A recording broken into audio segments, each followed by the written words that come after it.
David Bedein, behind the scene with David Bedein. Western civilization will never be the same. A virus rocks the earth without precedent. Rise to power of terrorists in the United States and in Israel politics without precedent. Thousands thrust into poverty without precedent. Collapse of convenient air travel, a component of life on Earth for 60 years without precedent.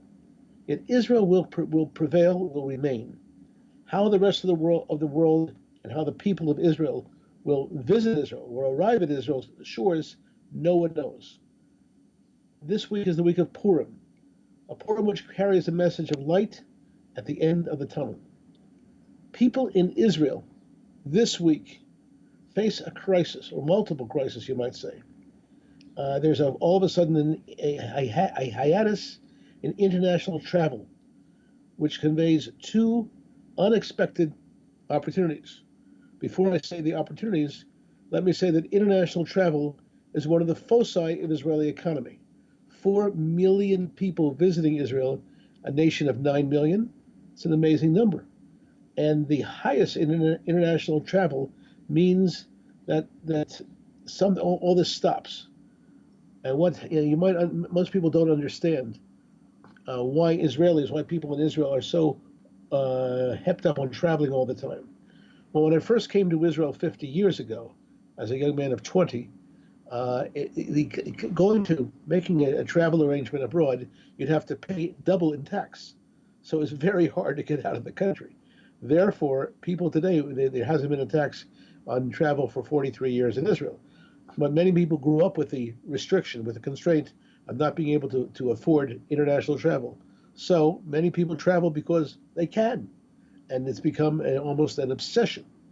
Now, what has happened now with the sudden stoppage of international travel is that people in Israel will have an opportunity, and call it an opportunity, to organize tours to see their own country. You know how many people in Israel haven't seen the Negev, haven't seen the Galil, have not seen Sfat, the Dead Sea, the hills of Judea, the hills of Samaria, even the Mediterranean coast. So many people only relax abroad, and that's going to change now overnight, because this cessation of international travel, thanks to the coronavirus, may last 1 month, 2 months, 3 months, maybe a year. Who knows? And therefore, people still want to travel, and they have the instinct to travel, so they'll be doing it inside Israel. So people in Israel, for people living here, that will happen. And this will create a new cottage industry of something else, what we might call virtual tours. Wherever you're sitting today watching this program, let's say you have a desire to see someplace in Israel you've never seen before or you want to see again. Let's say you ask one of us, or the information business, or travel business, or journalism business, you want to see Masada. Let's take a video up to Masada, a Skype or a FaceTime or something, and we can have a virtual tour. While you're watching, we can be touring, and you can be asking questions. You can go to the Dead Sea and see the new things that have been discovered, the new river in the Dead Sea that leads into the Dead Sea. Let's say you wanted to see the Sea of Galilee. Let's say you wanted to see the city of Tzfat, which is a holy mystical city. And let's say you wanted to take a trek in the desert. All this you can do virtually because you can't do it really. And I'm talking for people abroad. People in Israel can see it all the time. Just that people have hesitated to do it because they had the ability to travel abroad. So this is the first thing that's happened. In other words, the cessation of travel.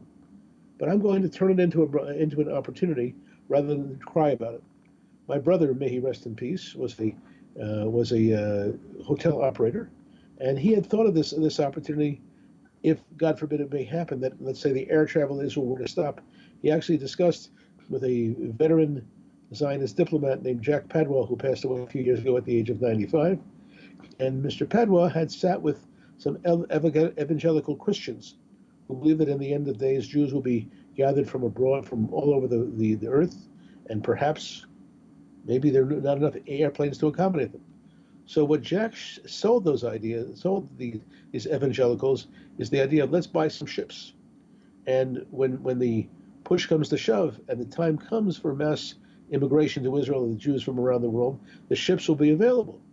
And in the early 90s, they were used. As many as 6 ships carrying 4,500 people each to bring them over to see the Holy Land, to settle here. And there was enough space in these ships to accommodate luggage, to accommodate furniture, all kinds of things that you wouldn't dream of taking on an airplane. So that's the first area I want to deal with today. Now, the second area I'd like to deal with today is the issue of the virus which has gone all over the world, and perhaps it will be, if the anti-Semites get onto it, maybe they'll accuse Israel, the Jews, of planting the virus. Let me give a very concrete example. The city of Bethlehem, and people who have not seen our films, I'll ask the editor here to put some of our films, our recent films, which can be seen at IsraelBehindTheNews.com. We've been filming the Arabs in the city of Bethlehem in a planned rebellion, where they were planning to take back lands that they lost in '48, and to do so by force. And it's been hard to talk to the people in Israel about it, because when you're resting on your laurels, you don't want to see any bad news in any way, shape, or form. So what our videos show is their preparations. All of a sudden, over the past 10 days, everything's been turned around. And that's what, in a sense, Purim is all about. Things get turned around. Instead of the anti-Semites attacking Jews, the Jews protect themselves from the anti-Semites. And that's what Purim is all about. And the city of Bethlehem has become one great isolated area. No people going in, no people going out. And certainly the armed gangs of youth have basically been stuck in their tracks, not being able to do anything, not be able to venture out of Bethlehem. And that has been something which no one expected, but that's what prevented from having massive attacks, which is very important. There's a couple of things that are happening now that people need to know about. And I think that the other issue which is happening, which needs a lot of attention paid to, is the fact that the more extreme people, both in Israel and in the United States, for example, have come to power. I'm talking about people who justify terrorism. What do I mean by that, justified terrorism? Many people don't know that the Palestinian Authority, which is set up under the authority of the PLO, the Palestine Liberation Organization, has actually established and legislated a death penalty for anyone who sells a piece of land to Jew, but also an award ceremony, an award officially ordered for anyone who murders a Jew. Very important that this kind of thing that has become a reality that Israel was not expecting. And it's not the matter of a happenstance award or happenstance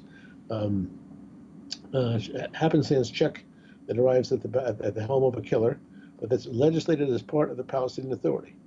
Now, that is the fact that the Palestinian Authority is recognized by 74 nations around the world as a legitimate entity established under the authority of the Palestine Liberation Organization, the PLO. Most people have missed. And this kind of thing has become a reality to deal with, that no one was expecting to deal with. And that is a new, how shall I say, a new reality to cope with in a way that no one had expected. Because the 15 members of the Israeli Knesset, new members, who happen to be Arabs, Palestinian Arabs, most of them are affiliated with Palestinian Arab terrorist organizations, openly. They don't make any pretensions about it. And whereas some people are trying to say, oh, Israel is discriminating against Arabs, against Palestinian Arabs, whatever. Here you have a situation of an ideological organization firmly at war with Israel coming to power. It's very, very important to see. Now, in the United States, a similar thing has happened within the U.S. Democratic Party.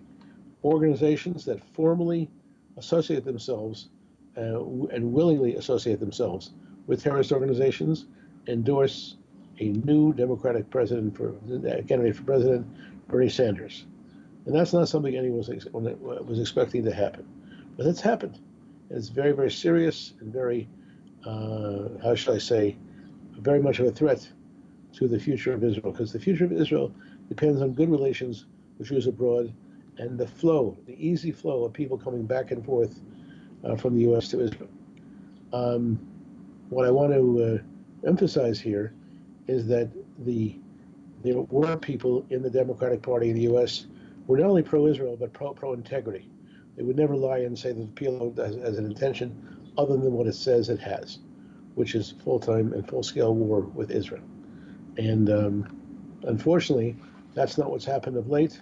What's happened of late is the people who have become the uh, how shall I say the movers and shakers of the Democratic Party have become people who simply have stars in their eyes when they talk about the PLO, when they talk about the Palestinian Liberation Organization, without leveling with everyone and telling them what the PLO is all about. So those are some thoughts today. Again, a short report. Some thoughts today behind the scene with David Bedein, where we can learn what Israel's up against in the near future. Thank you again.